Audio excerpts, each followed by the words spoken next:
നമസ്കാരം, പുതിയൊരു വീഡിയോയിലേക്ക് സ്വാഗതം. ഹാർലി ക്വിൻ്റെ അഴിഞ്ഞാട്ടമുള്ള ഒരു ബേർഡ്സ് ഓഫ് പ്രേ എന്നൊരു സിനിമയെക്കുറിച്ചിട്ടാണ് നമ്മൾ ഇന്ന് പറയുന്നത്.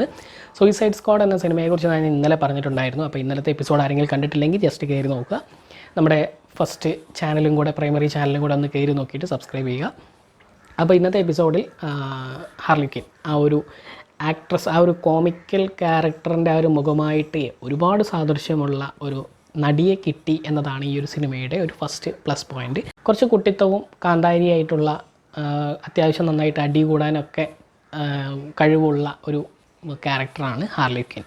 സൂപ്പർ ഹീറോ പരിവേഷം, സൂപ്പർ ഹീറോ അങ്ങനെ ശക്തി വരിക അങ്ങനത്തെ സംഭവങ്ങളൊന്നും ഹാർലി ക്വിൻ ഇല്ല. പക്ഷേ ഫൈറ്റാണ് ഇവളുടെ ഒരു കഴിവെന്ന് പറയുന്നത്. ഫ്ലെക്സിബിളാണ് ആൾ മൊത്തമായിട്ട്. ഒരു പെൺകുട്ടിയെ തട്ടിക്കൊണ്ടു പോവുകയും ആ പെൺകുട്ടിയെ കണ്ടുപിടിക്കാൻ വേണ്ടിയിട്ട് ഹാർലി ക്വിന്നും മറ്റ് കുറച്ച് 2-3 സ്ത്രീ കഥാപാത്രങ്ങളും കൂടെ വന്നിട്ട് ഈ പെൺകുട്ടിയെ രക്ഷിക്കാൻ വേണ്ടി ശ്രമിക്കുന്നതുമാണ് ബേർഡ്സ് ഓഫ് പ്രേ എന്ന സിനിമയുടെ വൺ ലൈൻ സ്റ്റോറി. സിനിമയുടെ ഒരു കഥാസാരം ഞാൻ പറയാം. 2020 കാത്തി യൻ സംവിധാനം ചെയ്ത് പുറത്തിറങ്ങിയ ചിത്രമാണ് ബേർഡ്സ് ഓഫ് പ്രേ. ജയിലിൽ നിന്ന് രക്ഷപ്പെടുത്തിയ ഹാർലി ക്വിന്നെ 4 വർഷത്തിന് ശേഷം ജോക്കർ ബ്രേക്കപ്പ് ചെയ്യുന്നു. വിഷാദ രോഗത്തിന് അടിമപ്പെട്ട് ഹാർലി ജീവിക്കുന്നു. പലരും ജോക്കറിൻ്റെ പേര് ഉപയോഗിച്ചാണ് ഹാർലി ജീവിക്കുന്നത് എന്ന് പരദൂഷണം പറയാറുണ്ട്. ഈ കാര്യം ഹാർലി അറിയുന്നു. തനിക്ക് സ്വന്തമായി ഒരു ഹീറോയിസം വേണമെന്ന് അവൾ ലക്ഷ്യമിടുന്നു. വഴിയിൽ ജോക്കറിൻ്റെ ഓർമ്മകളുള്ള കെമിക്കൽ ഫാക്ടറി ഹാർലി ഒരു ട്രക്ക് ഉപയോഗിച്ച് തകർക്കുന്നു. റെനി മൊണ്ടോയ എന്ന ഡിറ്റക്റ്റീവ് ഈ കേസ് അന്വേഷിച്ച് ഇത് ചെയ്തത് ഹാർലിയാണെന്ന് കണ്ടുപിടിക്കുന്നു. ബ്ലാക്ക് കനാരി എന്ന പബ് ഗായിക ഹാർലിയുടെ സുഹൃത്താണ്. ചില ഗാങ്ങുമായുള്ള ഡയമണ്ട് കൈമാറ്റത്തിനിടെ കസാൻഡ്ര എന്ന കുട്ടി ആ ഡയമണ്ട് മോഷ്ടിക്കുന്നു. ആ വഴി വന്ന പോലീസ് കുട്ടിയെ കസ്റ്റഡിയിലെടുക്കുന്നു. വില്ലന്മാരുടെ പിടിയിലായ ഹാർലി ഈ കുട്ടിയെ കടത്തിക്കൊണ്ട് വരാമെന്ന് പറയുന്നു. വില്ലന്മാരുടെ ഒരു സംഘവും കസാൻഡ്രയെ തേടിയിറങ്ങി. പോലീസ് സ്റ്റേഷനിൽ കയറി ആക്രമിച്ച് ഹാർലി കുട്ടിയെ പോലീസിൽ നിന്നും മറ്റു വില്ലന്മാരിൽ നിന്നും രക്ഷിക്കുന്നു.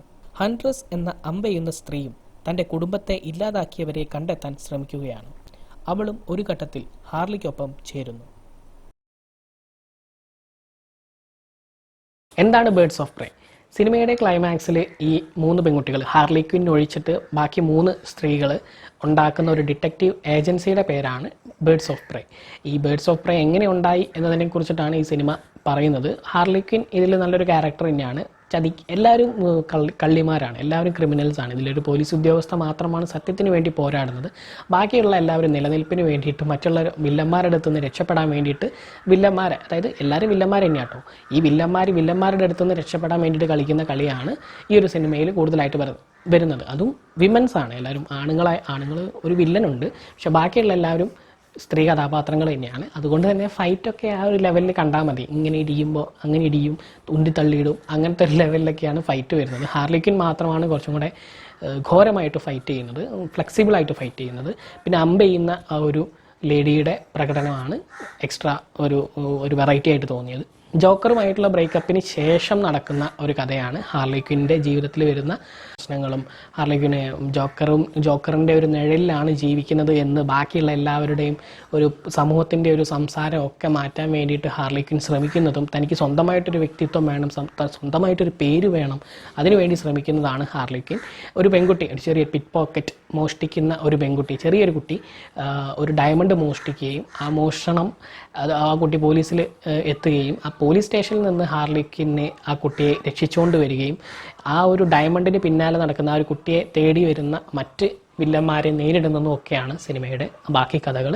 വലിച്ചു നീട്ടലുകൾ ഉള്ളൊരു കഥ തന്നെയാണ്, പക്ഷേ കണ്ടിരിക്കാൻ പറ്റുന്ന നല്ലൊരു കോമഡിയും കൂടെ ചേർത്തിട്ടുള്ള ഒരു സൂപ്പർ ഹീറോ സിനിമയാണ്. ഏതാണ്ട് ഒരുപാട് സിനിമയിൽ നമ്മൾ ഹാർലി ക്വിന്നെ കാണുമ്പോൾ തന്നെ നമുക്ക് ചിരി വരും. ഓരോരോ കോമാളിത്തരങ്ങളും ചെറിയ ചെറിയ കാര്യങ്ങൾ, ആ ഒരു പപ്സോ എന്തോ ഒരു സാധനം ഉണ്ടല്ലോ, സാൻഡ്വിച്ചോ കഴിക്കാൻ പോകുന്ന ഒരു ഹാർലി ക്വിൻ്റെ ആ ഒരു സമയത്തെ എക്സ്പ്രഷനും അത് കഴിക്കാനായിട്ട് അവൾ ആഗ്രഹിക്കുന്നതും കൊതിക്കുന്നതും അങ്ങനത്തെ ഒരുപാട് ചെറിയ കാര്യങ്ങളിലാണ് അവർ കോമഡി കൊണ്ടുവരാൻ ശ്രമിച്ചിരിക്കുന്നത്. അപ്പം നല്ലൊരു സിനിമയാണ് ബേർഡ്സ് ഓഫ് പ്രേ. കൂടുതൽ പറയാനൊന്നുമില്ല ഈ സിനിമയെക്കുറിച്ചിട്ട്. അപ്പോൾ കണ്ടു നോക്കുക, നല്ലൊരു സിനിമയായിരിക്കും. നാളെ കാണാം.